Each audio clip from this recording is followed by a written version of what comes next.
This is Pankaj Dhiman, faculty member of SBS Law College, Sri Ganganagar. We are going to start next topic of the labor and industry law, and topic is constitutional provision regarding the labor welfare in India. Constitution provision हमने देखने हैं हमारे संविधान में labour welfare से related क्या क्या provision बनाए गए हैं, उनको हम यहाँ पे देखेंगे। देखिए, अगर हम इंडियन कॉन्स्टिट्यूशन की बात करें तो वहाँ पे अगर लेबर वेलफेयर की बात करें तो directive principle of the state policy जो है वहाँ पे कॉन्स्टिट्यूशन ऑफ इंडिया के उस सेगमेंट में जो है सारे लेबर वेलफेयर की बात की गई है।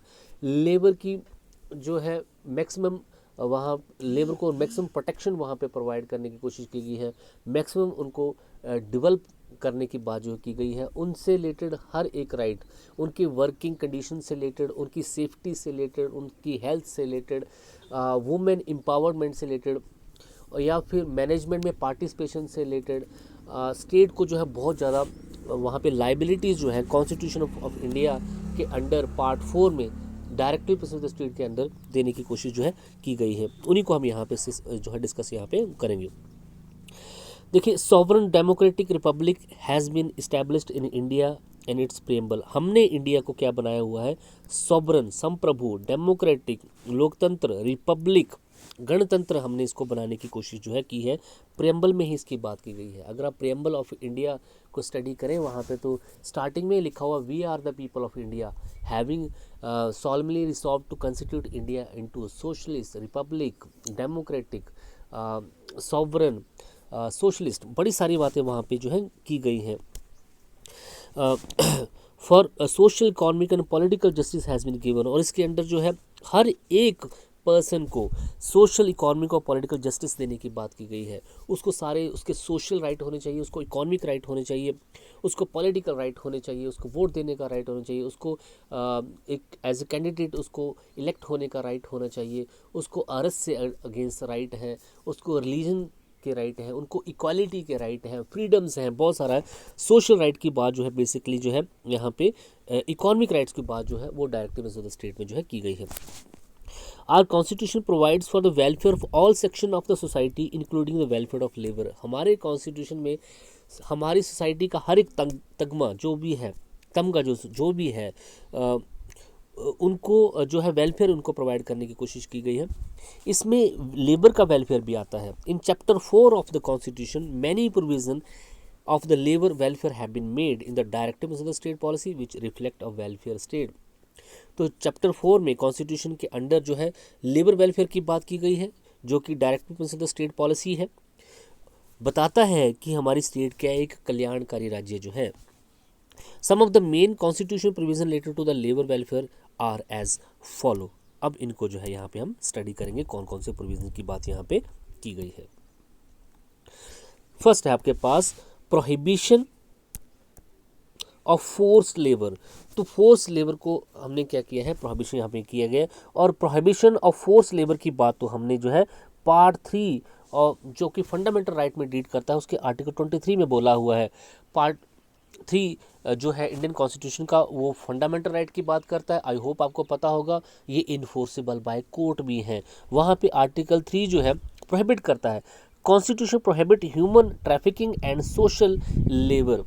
तो ह्यूमन ट्रैफिकिंग, मानव व्यापार और बंधुआ मजदूरी को यहाँ पे टोटल प्रोहिबिट किया गया है इंडियन कॉन्स्टिट्यूशन के अंडर। अगर ऐसा होता है तो फिर यहाँ पे स्टेट को लाइबल भी बनाया जा सकता है। According to it, trafficking of in human beings and forced labor and of a similar nature is prohibited, and any contravention of this provision shall be offense punishable according with the law। तो यहाँ पे साफ लिखा है कि अगर मानव व्यापार होता है, देह व्यापार होता है, या बंधुआ मजदूरी, फोर्स लेबर अगर वहाँ पे होती है, तो ये जो है प्रोविज़न के अगेंस्ट माना जाएगा और वो सज़ा का पात्र होगा। It means that the taking work from any person without wages it's force labour. बहुत इंपॉर्टेंट बात यहाँ पे लिखी हुई बात, Hira Singh versus state of Rajasthan. अगर आप काम तो करवा रहे हैं किसी से, लेकिन अगर उसको तनख्वाह नहीं दे रहे टाइम पे, तो इसको भी हम क्या मानेंगे, इसको हम फोर्स लेबर मानेंगे। तो बहुत ज़्यादा इंटरप्रिटेशन जो है जो है लेबर वेलफेयर से रिलेटेड, उसके सेगमेंट से रिलेटेड की गई है। तो फर्स्ट 23 आर्टिकल आपको याद रखना, आई होप आपको पता होगा क्योंकि फंडामेंटल राइट आपको पता ही होना चाहिए आपके क्या है। तो 23 आर्टिकल जो है इंडियन कॉन्स्टिट्यूशन का ये बात करता है कि ह्यूमन ट्रैफिकिंग और फोर्स लेबर जो है नहीं होनी चाहिए। अगर ऐसा होता है that is punishable offence. Second जो आपके पास यहाँ पे है prohibition of employment of children in factories. तो आर्टिकल 24 ये भी फंडामेंटल राइट है आपका कि किसी भी इंडस्ट्री में below the age of 14 year किसी भी बच्चे को जो है इंडस्ट्री में एम्प्लॉय नहीं किया जा सकता है। इन एनी फैक्ट्री और mine to be engage in any other hazardous employment. किसी भी खतरनाक पेशे में या किसी भी माइन में, किसी भी फैक्ट्री में 14 साल से कम के बच्चे को नहीं रखा जा सकता, उससे लेबर नहीं करवाई जा सकती। अगर ऐसा भी होता है तो ये भी एक पनिशेबल ऑफेंस होगा। In one case young children were employed in the rug industries adversely affected their education and health. Supreme Court orders to stop considering it's a labor, child labor. किस केस में? Bandhua Mukti Morcha versus union of India 1997 SC। तो यहाँ पे बात की गई है कि अगर किसी बच्चे को रग इंडस्ट्री मीन्स कालीन उद्योग जो होता है अगर वहाँ पे उससे काम करवाया जा रहा है तो और वो उसकी एजुकेशन और हेल्थ के एडवर्सली इफेक्ट कर रहा है, सुप्रीम कोर्ट ने इसको चाइल्ड लेबर माना है आर्टिकल 24 के अंडर। ठीक है जी।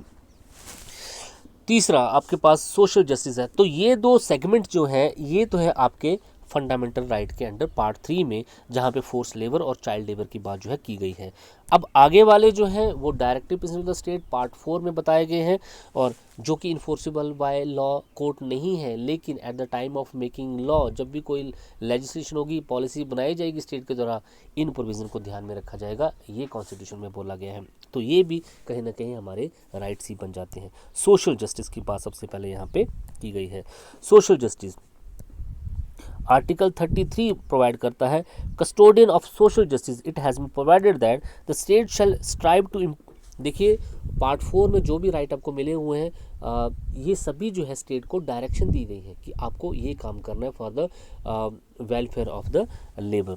The state shall strive to promote the welfare of the people by securing and protecting as effectively as it may be social order in the social justice, social economic, political shall inform all the institution of the national life। तो state को कोशिश करनी है ऐसे provision लाने हैं ताकि जो है पर्सन को, लेबर को जो है सोशल इकोनॉमिक और जो है पॉलिटिकल जस्टिस वहाँ पे मिल सके।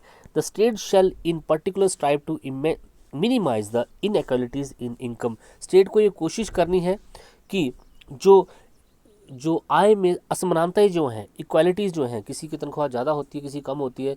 जनरली ये होता था कि मैन को ज़्यादा पैसे दिए जाते थे, वुमेन को कम दिए जाते थे। And endeavour to eliminate the inequalities in statutes, और कानून बना के ऐसी इनइक्वालिटीज़ को ख़त्म करना है। facilities and opportunities not only among the individual but also among the group of people residing in a different area or engaged in a different vocation। हर एक पर्सन के लिए, चाहे वो इंडिविजुअल हो, ग्रुप ऑफ पर्सन हो, उनके लिए इस तरीके के स्टैट्यूट कानून बनाने हैं कि जहाँ पे एलिमिनेशन ऑफ इनइक्वालिटीज़ हो सके, असमानता जो है कम से कम हो, चाहे वो इनकम में असमानता हो या फिर जेंडर में असमानता हो, किसी भी तरीके की। The concept of social justice is rooted in the principle of equality। तो प्रिंसिपल ऑफ इक्वालिटी से आता है, समानता का अधिकार जो है आर्टिकल 14 में आपको दे रखा है वहाँ से आता है। Social justice and equality both complement to each other. तो सोशल जस्टिस और इक्वालिटी जो है ये बहुत इंपॉर्टेंट है, एक दूसरे की कॉम्प्लीमेंट्री हैं। Social justice give rise to the equality. अगर सोशल जस्टिस प्रोवाइड कराया जाता है, इक्वल अपॉर्चुनिटी प्रोवाइड की जाती है काम की, तो इससे जो है हम मानेंगे कि इक्वालिटी भी वहाँ पे हो रही है। तो सोशल जस्टिस जो आर्टिकल 30 जो बहुत इंपॉर्टेंट बात यहाँ पे करता है कि सोशल जस्टिस प्रोवाइड कराना है, इकोनॉमिक जस्टिस प्रोवाइड कराना है, पॉलिटिकल जस्टिस यहाँ पे प्रोवाइड कराना। बेसिकली हम पढ़ रहे हैं लेबर वेलफेयर, तो हम यहाँ पे सोशल और इकोनॉमिक जस्टिस की ज़्यादा बात करेंगे। नेक्स्ट आपके सर्टन वेलफेयर प्रोविजन आर्टिकल 39 के अंडर बड़े सारे प्रोविज़न जो है बनाए गए हैं for the betterment of the labour class, working class. उनको यहाँ पे देख लीजिए आप कौन कौन से हैं। That the citizen men and women equally have the right to an adequate means to livelihood। सभी के लिए, चाहे वो मैन हो वुमेन हो, इक्वल राइट होगा आजीविका कमाने का, ये भेदभाव नहीं किया जाएगा जहाँ पे कि वुमेन को काम ना दिया जाए, सिर्फ मर्द ही काम करेंगे या मैन ही काम करेंगे। इक्वल अपॉर्चुनिटी टू लिवलीहुड, आजीविका कमाने का दोनों को बराबर का हक होना चाहिए। That the ownership and control of the material resources of the community are so distributed as best of substance the common good. जो देखिए जो मटेरियल रिसोर्सेज हैं, हमारे जितने भी हमारे सोर्सेज हैं, वो कंसंट्रेट नहीं होनी चाहिए, उनका डी कंसंट्रेशन वहाँ पे होना, डिसेंट्रलाइजेशन उनका होना, विकेंद्रीकरण होना जरूरी है। सभी के पास जो रिसोर्सेज हैं, साधन हैं, वो होने चाहिए।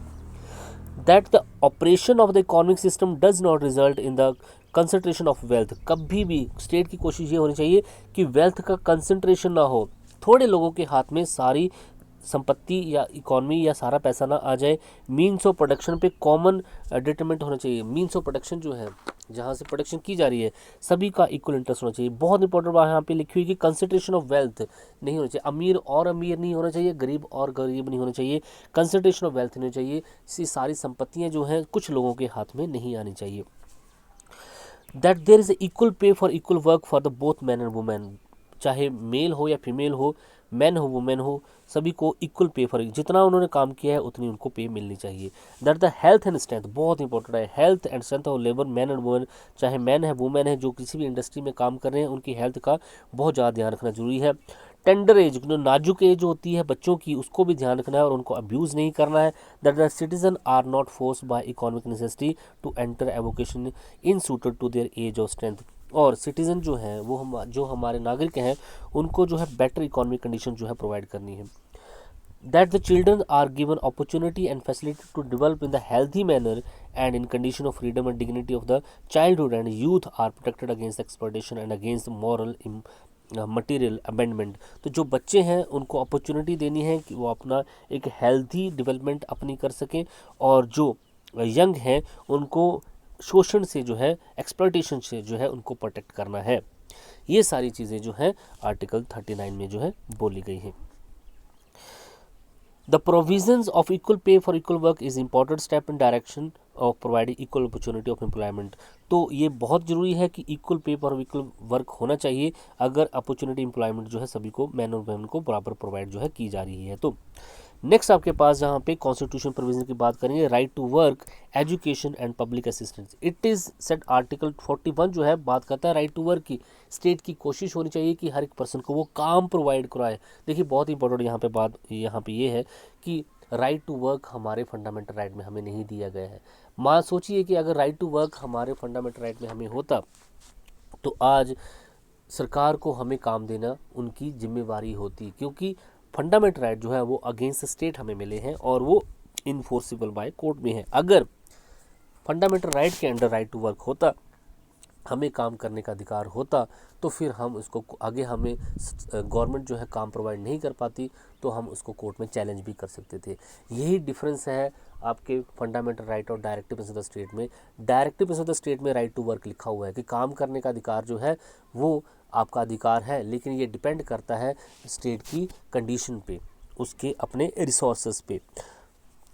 तो आर्टिकल 41 जो है काम करने का अधिकार देता है, और आपको पता है कि directive principle of the state जो है वो इन्फोर्सिबल बाय लॉ कोर्ट नहीं है। It is said under the article 41 of the constitution the state shell with in the limit of economic capacity, जो उसकी इकोनॉमिक कैपेसिटी है, स्टेट जो India में है वो काम करेंगी, कोशिश करेंगी राइट टू वर्क प्रोवाइड करने की, एजुकेशन प्रोवाइड करने की, public assistant in case of unemployment, और अगर वो अनएम्प्लॉयड रह जाता है, उसको काम नहीं है, तो उसको जो है बेरोजगार भत्ता देने की बात भी वहाँ पे की गई। हाँ, हालांकि क्योंकि आपको पता है कि इस स्टेट को डायरेक्शन है और जब भी वो पॉलिसी बनाएंगे तो उनको इन पॉलिसी को ध्यान में रखना है जो कि डायरेक्टिव स्टेट में लिख रखे हैं, इसलिए इंडिया में अनएम्प्लॉयमेंट भत्ता भी जो है स्टेट द्वारा दिया जाता है।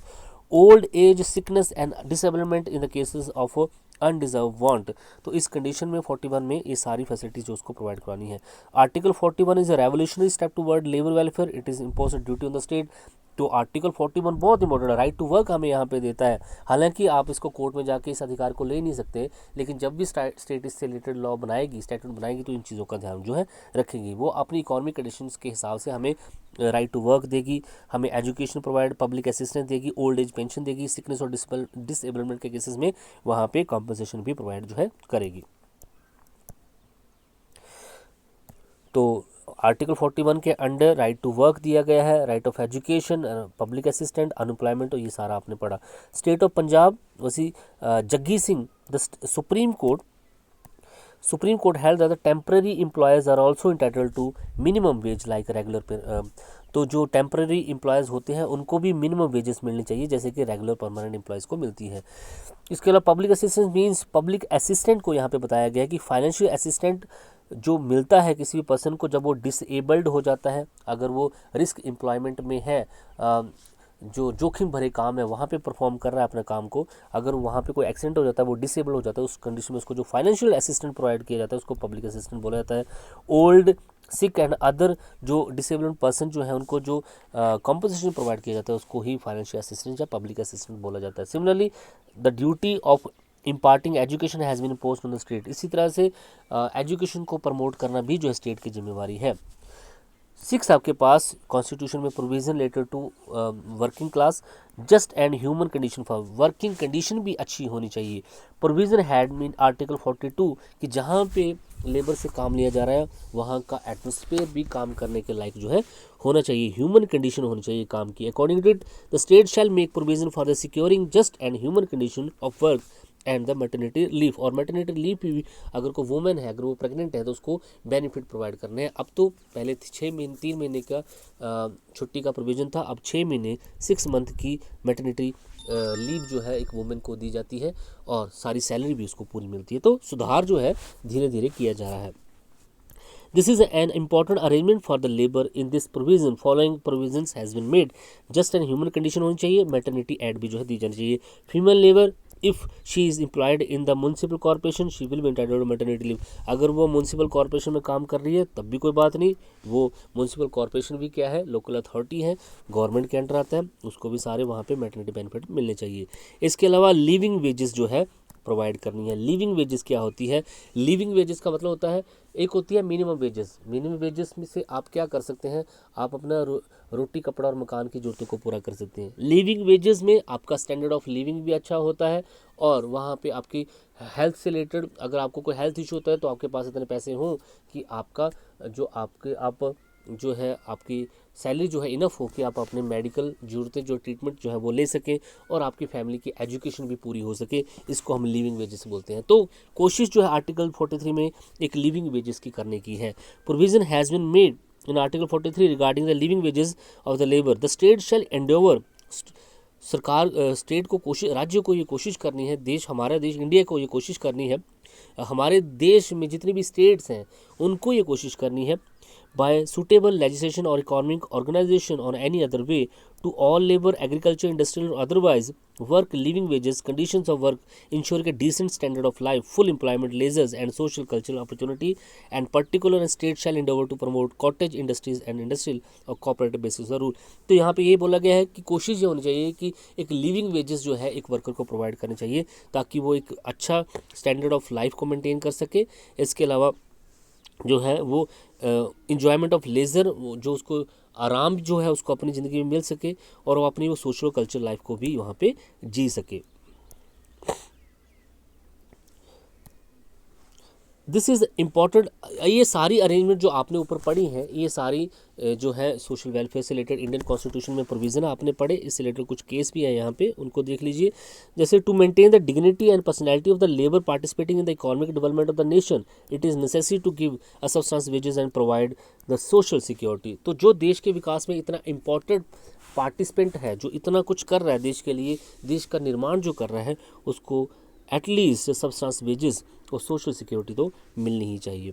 इन the matter of Haryana pasting limited versus Phoolchand का केस है, it was held by the Supreme Court that the present labour law are motivating to establish industrial peace and to follow the principle of natural justice. तो जो India में जो present law बने हुए हैं labour law से related, ये बहुत अच्छे हैं और ये इंडस्ट्रियल पीस को बढ़ावा देते हैं और जो नैसर्गिक सिद्धांत जो हैं, जो नेचुरल जस्टिस जो मिलना चाहिए हर एक इंसान को, वो भी यहाँ पे प्रोवाइड कराता है। तो ये है आपके पास कॉन्स्टिट्यूशन के अंडर जो भी प्रोविज़न है। Thank you so much.